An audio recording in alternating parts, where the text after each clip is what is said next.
আলহামদুলিল্লাহি ওয়াহাদা ওয়াসসালাতু ওয়াসসালামু আলা মান লা নাবিয়্যা বা'দা। আউযু বিল্লাহি মিনাশ শাইতানির রাজিম। বিসমিল্লাহির রহমানির রহিম। সমস্ত প্রশংসা সেই আল্লাহ তাআলার জন্য এবং শান্তি বর্ষিত হোক মুহাম্মদ সাল্লাল্লাহু আলাইহি ওয়াসাল্লামের উপর। আলহামদুলিল্লাহ, আমি আপনাদের সামনে আপনার একটা মাসালা নিয়ে এসেছি। আপনার পায়ে পা লাগাতে হবে কিনা এবং পা ফাঁক করে দাঁড়াতে হবে কিনা, এই মাসালা নিয়ে আমি এসেছি। ইনশাল্লাহ আসলে কোনটা সঠিক কোনটা মিথ্যা এটা নিয়ে আমি আলোচনা করবো ইনশাল্লাহ। ডিটেলস ভাবে জানবো আসলে কোনটা সঠিক কোনটা মিথ্যা। আমাদের সঠিকটা জানতে গেলে সোজা কোরআন হাদিসে চলে যেতে হবে। সঠিকটা জানতে গেলে কোরআন হাদিসে চলে যেতে হবে। যখন আমরা কোরআন হাদিস থেকে দলিল পেয়ে যাব, অবশ্যই সেটা আমরা গ্রহণ করব, মানব। সত্য কোনটা মিথ্যা কোনটা। তো এখন দেখেন, সত্যটা জানতে গেলে আমাদের হাদিস কোরআনে যখন যেতে হবে তখন আমাদের আবার দলিল লাগবে। দলিল আছে কিনা, জিনিস যে মাসালা, এক এক মাসালার এক একটা দলিল আছে। তো এই দলিলটা আছে কিনা সেটা আমরা আগে দেখবো, যে আসলে দলিল ছাড়া কোনো ইবাদত গ্রহণযোগ্য হয় না। আর আপনারা যে হুজুরদের কথা শুনবেন তারা টানা বলে যাবে আর আপনারা শুনে মেনে নেবেন, এটা আপনাদের ভুল ধারণা। ডিটেলস ভাবে দলিল দিলে তারপরে আপনার সেটা গ্রহণ করবেন, তার মানে তার বক্তব্যই শুনবেন, দলিল ছাড়া কোনো কথা শুনবেন না। কারণ এখন মানুষ খালি বিভ্রান্ত আর বিভ্রান্ত। এজন্য অবশ্যই দলিল দলিল দলিল ছাড়া কোনো কাজ হবে না। যে কোনো জিনিসের একটা দলিল আছে, দলিল না হলে আপনার ওইটা গ্রহণযোগ্য হবে না। তো চলুন, পায়ে পা লাগাতে হবে কিনা। একটা হাদিসে আল্লাহর নবীজি সাল্লাল্লাহু আলাইহি ওয়াসাল্লাম বলছেন, বুখারীর 725 নম্বর হাদিসে, আকিমু সুফুফাকুম। আল্লাহর নবীজি যখন সালাতে দাঁড়াতেন তখন সাহাবীদেরকে বলতেন যে তোমরা পায়ে পা মেলাও, কাঁধে কাঁধ মেলাও, পায়ে পা মেলাও, কাঁধে কাঁধ মেলাও। এটা আল্লাহর নবী কঠোর ভাবে বলতেন। তো চলুন আরেকটা হাদিসে আল্লাহর নবীজি আপনার হলো আনাস রাদিয়াল্লাহু তাআলা আনহু, তিনি বলেন রাসূল সাল্লাল্লাহু আলাইহি ওয়াসাল্লাম বলেছেন, এটা আছে আপনার মিশকাতের 1092 নম্বর হাদিস, 93 নম্বর হাদিস। ওখানে বলা হচ্ছে যে তোমরা একজনের পার সাথে পা মিলিয়ে দাঁড়াবে, কাঁধের সাথে কাঁধ মিলিয়ে দাঁড়াবে, সুন্দর করে কাতার বন্দী হয়ে দাঁড়াবে। এবং তোমরা যদি এই পাটা ফাঁক করে দাঁড়াও, যদি তোমরা পাটা ফাঁক করে দাঁড়াও, তো বিশ্বনবী বলছেন এই যে ফাঁকটাই, এই ফাঁকটাই আপনার ছাগলের বাচ্চার মতন আমি একটা শয়তান দেখতে পাচ্ছি, আমি একটা শয়তান দেখতে পাচ্ছি। আরো কঠোর ভাবে নবীজি বললেন, অবশ্যই তোমরা কাতার সঙ্গে সঙ্গে বন্ধ করে দাও।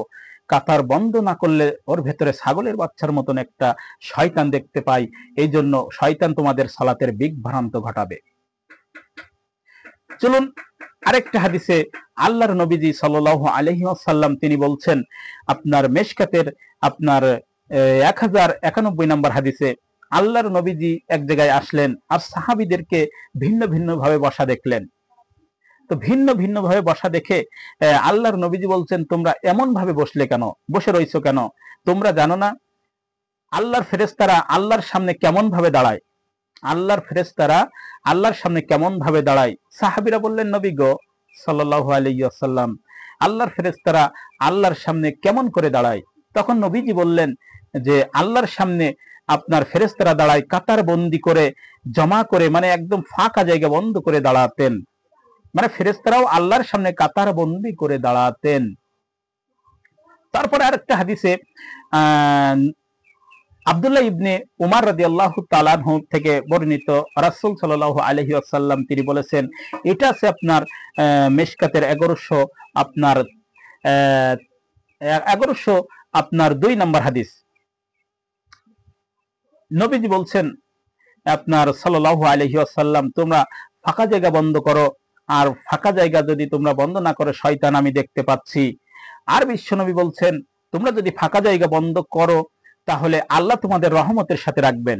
যদি কেউ ফাঁকা জায়গা বন্ধ করে তাহলে আল্লাহ তার রহমতের সাথে রাখবেন।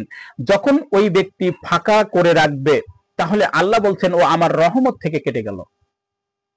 তাহলে এই যে আমাদের সহি যেগুলা হাদিস, এই হাদিস দেখে আমরা ইবাদত করছি। তো সহি হাদিস জানার পরেও যদি আমরা অন্যভাবে আবার পা ফাঁক করে দাঁড়াই তাহলে অবশ্যই আমরা হেদায়েত প্রাপ্ত হব না। আপনি হয়তো বলতে পারেন মিডিয়ার এত বড় বক্তা, এত সব বক্তাগুলো আছে, এরা কি সব মিথ্যে কথা দেয়? তো এটা হবে, বিশ্বনবী বলছেন তারাও মিথ্যা কথা দিবে। তাদের মাযহাব ঠিক রাখার জন্য মিথ্যা কথা, জয়ীফ হাদিস, সহিহ হাদিস এইগুলা পেশ করবে, আর দুর্বল হাদিস এইগুলা পেশ করে আপনার মাযহাবটা ঠিক রাখবে। তাহলে আরো একটা হাদিস আছে আপনার আবু দাউদের আপনার 666-67 নাম্বার হাদিস, ফাঁকা জায়গা বন্ধ করো।